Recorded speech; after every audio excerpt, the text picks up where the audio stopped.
Duel Timnas Indonesia kontra Timnas Jepang bakal tersaji di Stadion Utama Gelora Bung Karno, Senayan, Jakarta, 15 November 2024.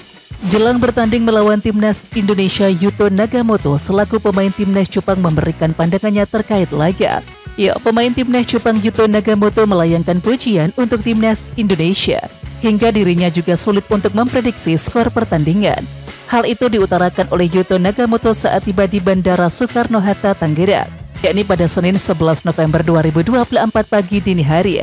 Kepada awak media, Nagamoto memancarkan rasa percaya dirinya bahwa Timnas Jepang akan dapat mengalahkan Timnas Indonesia.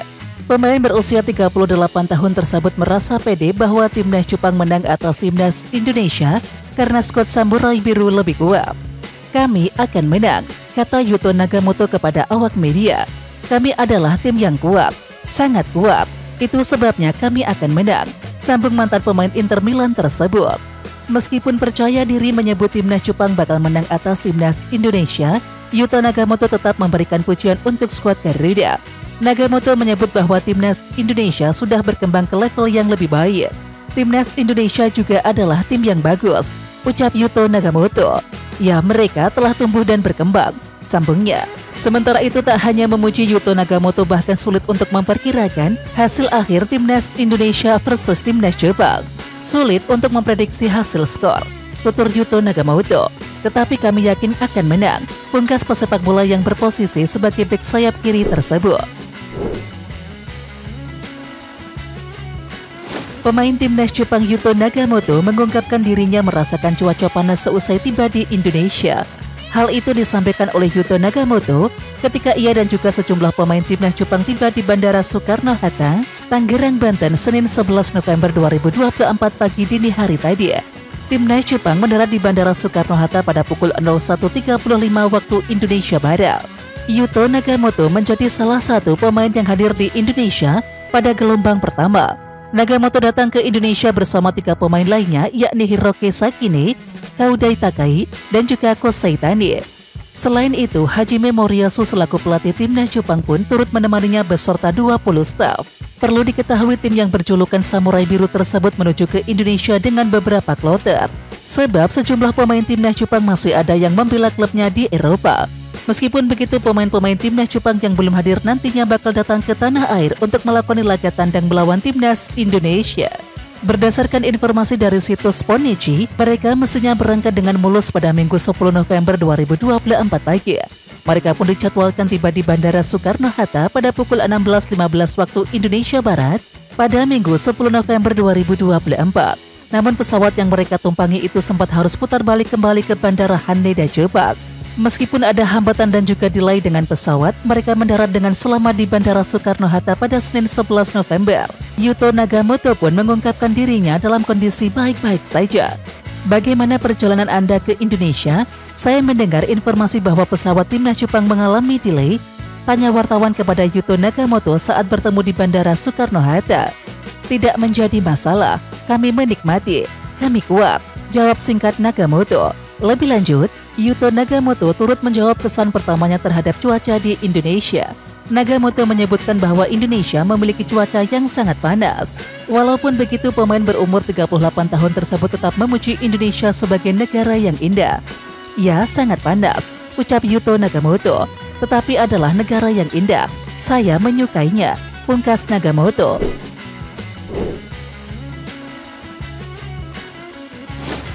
Beralih ke kabar pemain abroad Timnas Indonesia asuhan Coach Shin Tae-yong. Berikut kabar terkini beberapa pemain Timnas yang bermain di Eropa. Pertama adalah Shane Patinama. Shane Patinama bermain sebagai starter ketika KAS Eupen melawan Patro Esden pada Senin 11 November 2024 dini hari tadi.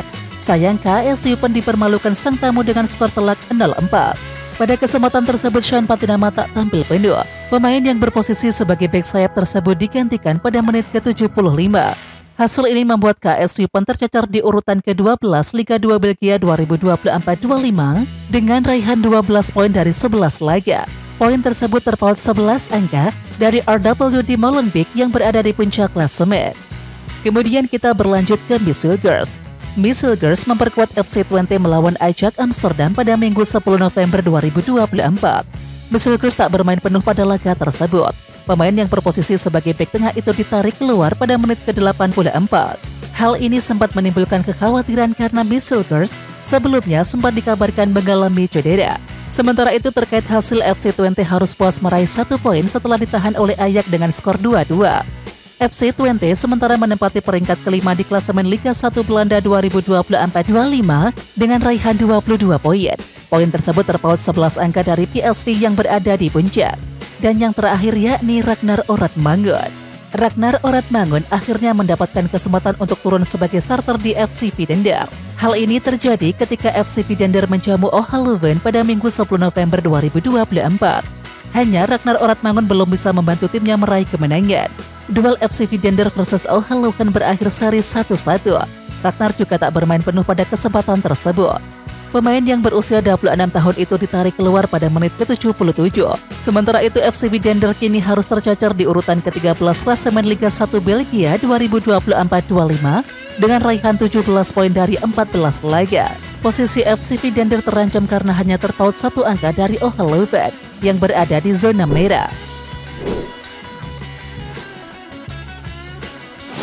Oke, selanjutnya kita fokuskan ke informasi bek andalan timnas Indonesia Missile Girls alias El Nyengir.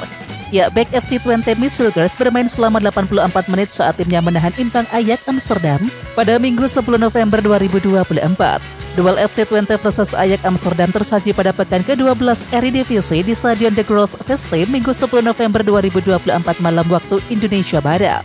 Missile Girls jadi starter dalam laga ini. Hal ini menjadi kejutan karena sebelumnya ia dikabarkan bermasalah pada hamstringnya. Missile Girls berhasil membayar kepercayaan sang pelatih, namun harus mendapatkan tebasan bek Ajax Amsterdam pada menit ke-77 yang membuat dirinya kesakitan dan juga diganti pada menit ke-84. Laga ini berakhir imbang 2-2. Penampilan Missile Girls dalam laga ini terbilang solid. SofaScore mencatat dari sisi defensifnya Hillgirls berhasil melakukan 2 dari 3 tackle sukses. Ia pun mampu melakukan 4 sapuan bersih dengan 3 dari 5 kemenangan duel di atas lapangan. Selain itu Hillgirls juga mampu melakukan 5 recovery ball. Sayangnya terdapat satu momen yang membuat ketar-ketir fans timnas Indonesia yakni pada menit ke-77. Dalam sebuah perebutan bola di tengah lapangan, Missile Girls berhasil membuang bola tapi kakinya di saat yang bersamaan ditebas oleh bek Ajax Amsterdam, Ian Fitzgibbon. Seketika itu juga Missile Girls meringis kesakitan, meskipun pada akhirnya bisa berdiri lagi. Sempat terkapar sebentar, Missile Girls melanjutkan permainan tanpa perawatan medis dari klub. 7 menit berselang setelah mendapatkan tackle keras tersebut, Missile Girls digantikan oleh Gustav Lagerbielke tepatnya pada menit ke-84. Kemudian pasca laga, Missile Girls pun buka suara terkait kondisinya. Dari Football International, Missile Girls masih akan berkonsultasi dengan dokter apakah ia bisa memenuhi panggilan timnas Indonesia atau tidak. Sejatinya, Missile Girls dijadwalkan bertolak ke Indonesia untuk bergabung ke timnas Indonesia saat lawan Jepang dan juga Arab Saudi. Masih menjadi tanda tanya karena saya punya beberapa keluhan di otot hamstring saya, kata Missile Girls pasca laga. Dan kebugaran saya tentu sejak pemusatan latihan, kami bermain 2 laga dalam sepekan, saya hampir tidak pernah absen ditambah perjalanan. Jadi saya punya keluhan soal itu. Sekarang kita akan berdiskusi bagaimana kita akan mengatasinya, tambahnya.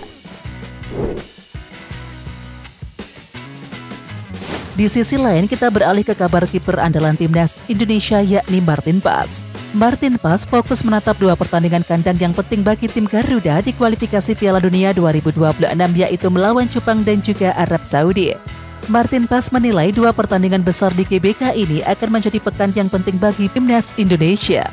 Minggu yang penting dengan 2 pertandingan besar di GBK. Saatnya untuk bersenang-senang, kata Martin Paes sumber laman Instagram pribadinya pada Minggu 10 November.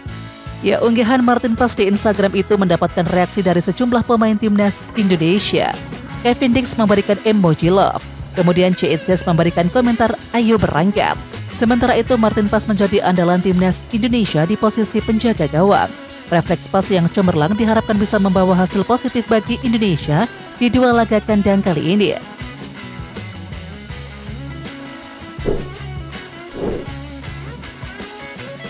Oke timnas lovers, siapa kita? Kita Indonesia. Ayo kita dukung terus sepak bola tanah air Indonesia. Jangan lupa dukung terus Garuda Raya Channel dengan subscribe, like, dan komen karena saran dan kritik kalian sangat bermanfaat untuk perkembangan channel ini. Tungguin video selanjutnya dari Garuda Raya Channel. Salam olahraga.